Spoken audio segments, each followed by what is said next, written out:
Hi, I'm David Hurl, and today I'm going to be talking about value for money in international development. There is no single definition of value for money, but one that resonates with many of us working in international development is a term used to describe an explicit commitment to ensuring the best results possible are obtained from the money spent. Each agency or organisation starting on developing a value for money approach will need to develop a definition that works for them.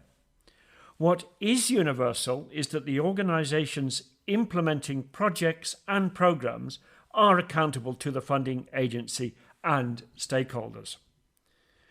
The most recognised approach to value for money assessment is the 4 E's approach. This approach balances economy, efficiency, effectiveness and equity in decision-making, utilising thinking and frameworks found in economic and evaluation disciplines. We may have a project that is economical but not effective, or it can be effective but not economical. There is a possibility for a project to be economical and effective but completely fails in terms of equity. Economy ensures an organisation buys the required inputs at the appropriate quality at the right price. Focus is not solely on the price, but the best price to produce required outcomes. Efficiency is how an organisation converts inputs into outputs, exercising strong control over the quality and quantity of outputs. Effectiveness measures the delivery of outputs from an intervention to achieve the desired outcomes.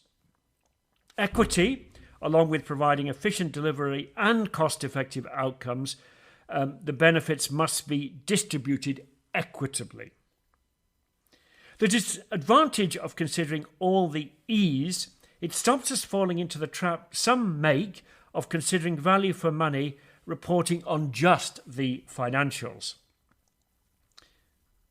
The 4 E's approach is multi-dimensional and includes many different perspectives. It is interdisciplinary. Economics and evaluation are both used to create frameworks and to gather valuable insights. It is important to be aware that neither discipline has all the answers and are best utilised when combined. It also makes use of mixed methods. An organisation has to be able to understand the story behind the numbers. And to do that, VFM assessment must rely on both quantitative and qualitative methods. Using both gives great perspective for telling the whole story. The 4 E's approach uses evaluative reasoning for making transparent judgments from the evidence. To build a value for money framework, there are 4 steps we need to follow. Step 1. Establish a set of criteria or the dimensions of performance that are relevant and important to form an evaluative judgment. Step 2 is the standard. Here we define performance standards by asking what would be an excellent result for each criterion and decide on the sources for evidence. Step 3, analysis. Here we gather and analyse evidence of performance by confronting the standard to reach the agreed performance level. Step 4 is synthesis. Once evidence is gathered and analysed, synthesise the results to tell the complete story from the data and create a judgment. Criteria of merit or worth are selected dimensions of performance that are relevant to the organisation or a project. They describe at a broad level the aspects of performance that need to be evidenced to support an evaluative judgment about VFM. Standard describes the level of performance of each criterion. Standards are set before analysis starts. Gathering and analysing evidence of performance to reach the common agreement on current performance standards using an appropriate set of tools and techniques. Once evidence is gathered, synthesize the results to tell the complete story from the data and create a judgment.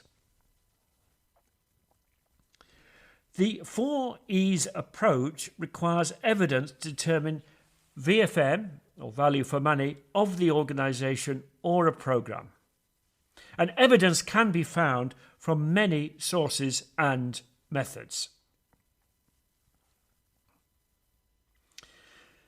To enhance the framework, we have the 4E's Plus approach. This adds a VFM score, rating the performance of each criterion on a 1 to 5 scale. The end result is a VFM score for each E and the overall programme or project or organisation. This we can represent as a dial. The scoring informs management about areas of strength and weakness, communicating VFM in a very visual way. The 4E plus value for money approach allows comparison on each of the 4E segments to each other, allowing stakeholders to easily see which of the 4Es is the best and which ones need more attention and effort. The combination of the 4Es providing an overall score. And this can be useful for comparisons. For example, to view value for money across a number of projects or organisations being funded as part of a programme. The final part of the value for money approach is to set up a value for money benefits laboratory. Here we list all the benefits and all the costs and monetize each. We then calculate the benefit-cost ratio. This provides a further layer of evidence for the assessment of value for money. It is easy to set up a value for money framework using an Excel table with scoring formula to compute for each E and the overall program. The dials can be generated in Excel. You then update as new evidence is reported. A final step is to set up in Power BI to create a visual dashboard which is available to all stakeholders. If you need help setting up a value for money assessment for your organisation, project or programme, do please contact myself, David Hurl, and I will happily sort it all out for you. To learn more about monitoring evaluation, do please visit the pmeacademy.com.